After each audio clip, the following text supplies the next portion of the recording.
रहे हैं अहम और गीत की अनोखी कहानी प्यार या तकरार, सिर्फ प्रतिलिपि एफएम पर।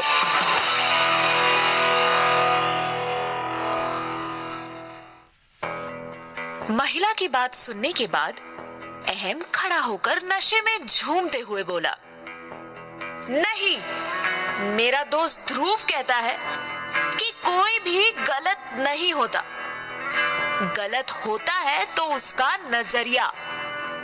वह महिला हंसने लगी। नजरिया? फिर आप मेरे इन सवालों को अपने नजरिए से बताएं कि इनमें से कौन सही है। एक लड़की जिसकी इंटेंशन सही है लेकिन उससे गलतियां हो जाती हैं, और एक लड़का जो एक लड़की की सही इंटेंशन को इसीलिए गलत बता देता है क्योंकि वह लड़की है। अहम तुरंत टेबल पर विस्की का ग्लास पटकते हुए गुस्से में उस महिला को घूरते हुए कहता है, ऑफ कोर्स लड़की गलत है। लड़कियों की इंटेंशन कभी सही हो ही नहीं सकती, कभी नहीं। तभी जतिन बोला, नहीं, गलत। लड़कियों की इंटेंशन कभी गलत नहीं हो सकती, कभी नहीं। अहम उनकी तरफ मुड़ा। डैड, माँ की इंटेंशन तो गलत थी ना? नहीं, अगर किसी ने अपना भविष्य अच्छा बनाना चाहा तो इसमें बुरा क्या है? मैं उसे वो जिंदगी नहीं दे पा रहा था जैसा उसने एक्सपेक्ट किया था, तो क्या करती बेचारी? अहम तंज कसता हुआ बोला, हाँ, माँ बेचारी है। डैड, आप उनसे प्यार करते हैं इसीलिए ऐसा कह रहे हैं, तो तुम भी प्यार करके देखो, तुम्हें भी सुकून मिलेगा। अहम ने गुस्से में बारटेंडर के हाथ से विस्की की एक बोतल लेते हुए कहा, नहीं, मैं नहीं कर सकता किसी लड़की से प्यार। लड़कियां सिर्फ नफरत के लायक हैं और मैं वही करूंगा। ऐसा कहते हुए वो बोतल को मुंह में लगाकर गट गट कर पीने लगा।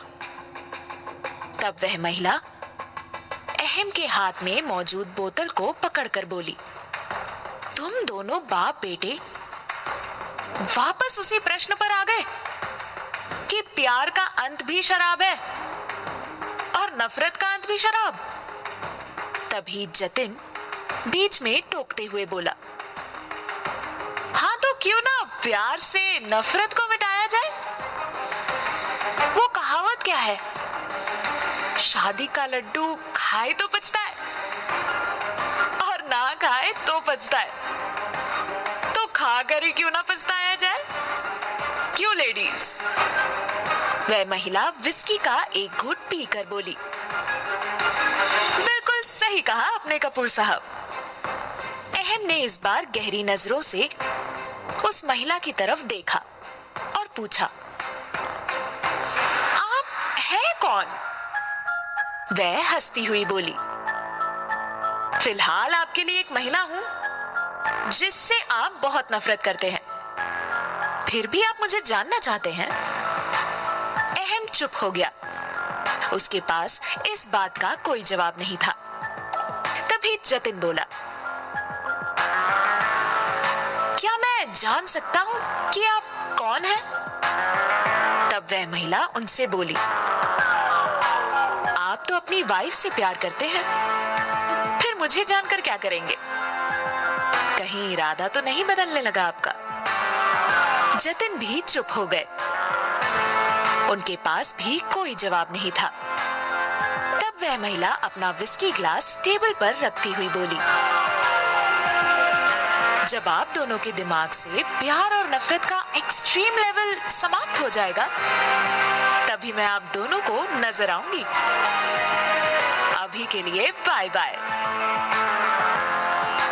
वह जाने के लिए मुड़ी, फिर अगले ही पल पीछे पलटी और टेबल पर रखे अहम के मोबाइल को उठाकर उसने किसी वीडियो को सर्च किया और अहम के हाथ में मोबाइल देते हुए कहा, ये न्यूज़ परफेक्ट एग्जाम्पल है, नफरत में प्यार और प्यार में नफरत की। आप जिस नजरिए से देखना चाहें देख सकते हैं।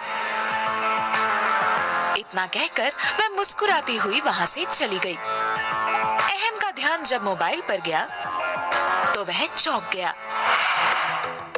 वह हैरानी से उस लाइव न्यूज चैनल को देखने लगा जिस पर गीत दिखाई पड़ रही थी। गीत को 3-4 महिला पुलिस ने घेर रखा था और कुछ रिपोर्टर उससे और भी सवाल पूछने के लिए उतारू हुए जा रहे थे। गीत एक रिपोर्टर से बोली, अगर कोई हमें देख रहा है तो जान ले कि दादू की तबीयत खराब है और उन्हें किसी अपने के सहारे की जरूरत है। तब तक पुलिस ने उसे पकड़कर अपने वैन में बिठा लिया। ये सुनते ही अहम एकदम अवाक रह गया और घबराया हुआ बोला, दादू की तबीयत खराब है? दादू, मैं आ रहा हूँ दादू। उसने वहां से आगे बढ़ना चाहा, लेकिन नशे के कारण उसका सर भारी हो चुका था। वह वहीं गिर पड़ा। जतिन ने उसे संभालना चाहा, लेकिन वह भी उसके ऊपर गिर पड़ा। वहीं दूसरी तरफ महिला पुलिस गीत को पकड़कर पुलिस स्टेशन ले आई थी। एसएचओ ने एक पुलिस को ऑर्डर देते हुए कहा, डाल दो इसे हवालत में। लड़कों को ब्लैकमेल करेगी। पहले धंधा करो और फिर पैसों के लिए ब्लैकमेल। ऐसी ही लड़कियों की वजह से बाकी लड़कियां बदनाम हैं। गीत कुछ नहीं बोली। महिला पुलिस ने उसे एक हवालात के अंदर ढकेल दिया, जहां पहले से कुछ और महिलाएं भी बंद थीं। गीत ने उन लोगों की तरफ देखा जो अजीब तरीके से उसे घूरे जा रहे थे। उन सभी महिलाओं को वेश्यावृत्ति के आरोप में अंदर किया गया था। गीत उन महिलाओं को इग्नोर करते हुए उन सबसे अलग एक कोने में जाकर बैठ गई थी। कुछ देर तक वो महिलाएं उसे घूरती रहीं। फिर अचानक एक महिला बोल पड़ी, ये पुलिस वाले क्या बोल रहे थे रे तेरे को? तू भी धंधा करने वाली है क्या रे? गीत चुप रही और उन लोगों को इग्नोर करने की कोशिश करती रही। वह महिला फिर बोली, नहीं बताएगी क्या? काहे किया तेरे को हवालात में बंद? किसी का मर्डर किया, चोरी किया या सच में धंधा किया? गीत धंधा का नाम सुनकर पक चुकी थी। वह आग बबूला होती हुई ऊंची आवाज में बोली, धंधा करने वाली नहीं हूं मैं। ये सुनकर सभी महिलाएं हंसने लगी। उसमें से एक महिला ने अपनी दूसरी साथी से कहा, इधर ही जैसा होता है, अभी तुम ही बोलो। धंधा करने वाले को धंधा करने वाली बोलोगे तो बुरा लगेगा ना रे? लगेगा कि नहीं? बोल बोल। दूसरी महिला बोली, हाँ लगेगा ना ताई, अब उनको नहीं लगता है रे। कहकर वह महिला जोर जोर से हंसने लगी। फिर रुककर वह दूसरे कोने में शांत बैठी एक अधेड़ उम्र की महिला से बोली, अब धंधा करने वाली को कोई धंधा करने वाली नहीं कहेगा तो क्या बिजनेस करने वाली बोलेगा? क्यों रेशमा बाई? रेशमा बाई धीमी आवाज में बोली, जाने दे, क्यों लड़की को परेशान करती है? हवालात में नहीं है बेचारी, पहले दिन का एक्सपीरियंस ही खराब करेगी क्या? नई बहू है, हाथ की मेहंदी तो सूख जाने दे। ये सुनकर फिर से सभी महिलाएं खिलखिलाकर हंस पड़ी। वहीं गीत उसी कोने में और भी सिकुड़कर बैठ गई और और सहमी हुई नजरों से उन लोगों की तरफ देखने लगी। तभी एक महिला गीत की तरफ देखती हुई बोली, तू चिंता मत कर, कल हमारे वकील आएंगे तो उनसे कहकर तुमको भी छुड़वा देंगे। और ये हमारी रेशमा बाई है ना, ये अपना नया धंधा जमा रही है, इंग्लिश में बोले तो स्टार्टअप। तुमको भी वही काम दिला देंगे, क्या बोलती है? गीत अब भी चुप रही। तभी एक महिला हंसती हुई बोली, ये बोलती ही तो नहीं है दीदी। उसी समय एक महिला पुलिस आई और हवालात के बाहर अपना डंडा पटकती हुई चिल्लाई, शांत हो जाओ सब, जब से नई लड़की आई है बस चू चपड़ किए जा रही है, एकदम शांत हो जाओ सब, नहीं तो अंदर जाकर पीटेंगे सबको। सभी महिलाएं शांत हो गई। गीत तो पहले से ही शांत थी।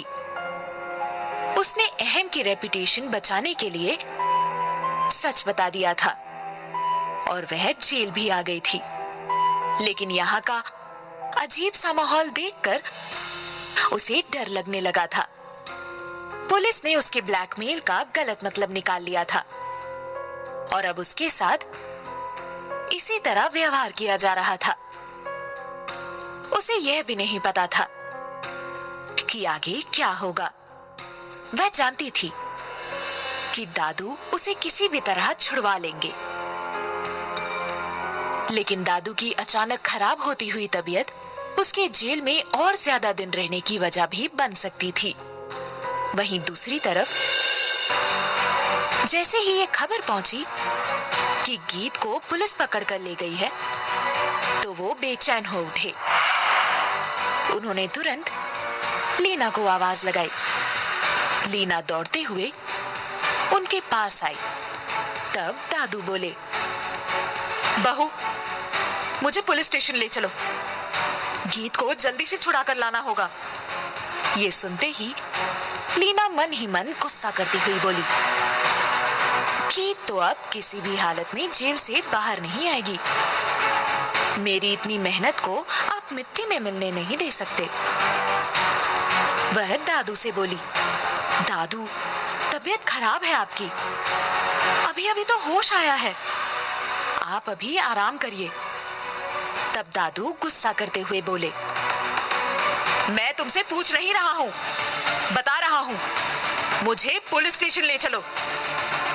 लीना गुस्से से बड़बड़ाई, दादू नहीं मानने वाले, मुझे इन्हें किसी तरह रोकना ही होगा। क्या गीत जेल से रिहा हो पाएगी? गीत के इस कदम के बाद क्या अहम उस पर ट्रस्ट करना शुरू करेगा? लीना अब गीत के विरुद्ध कौन सा नया कदम उठाने वाली है? ऐसे सभी सवालों के जवाब जानने के लिए सुनिए प्यार या तकरार, सिर्फ प्रतिलिपि FM पर।